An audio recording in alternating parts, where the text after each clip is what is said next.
Madam local कुछ भाषाएं के लिए रोमन स्क्रिप्ट का डिमांड है, खास करके त्रिपुरा के ट्राइबल एरिया में। इसके बारे में सेंट्रल गवर्नमेंट का सोच क्या है?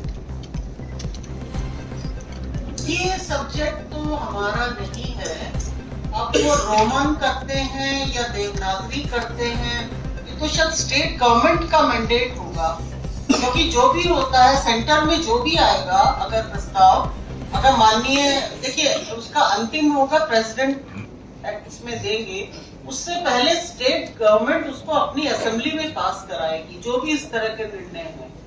तो उसमें स्टेट गवर्नमेंट क्या चाह रही है ये शायद उनका ज्यादा है। मैडम, एज शेड्यूल में एक लैंग्वेज को ऐड करने के लिए रोमन स्क्रिप्ट एक्सेप्ट होगा या नहीं? भाई उसमें इंग्लिश तो है, इंग्लिश तो है ना। तो रूल्स में तो लिखा नहीं होगा कि ये रोमन स्क्रिप्ट में नहीं हो सकता, ऐसा कुछ रूल ऐसा है? कहीं कुछ नहीं लिखा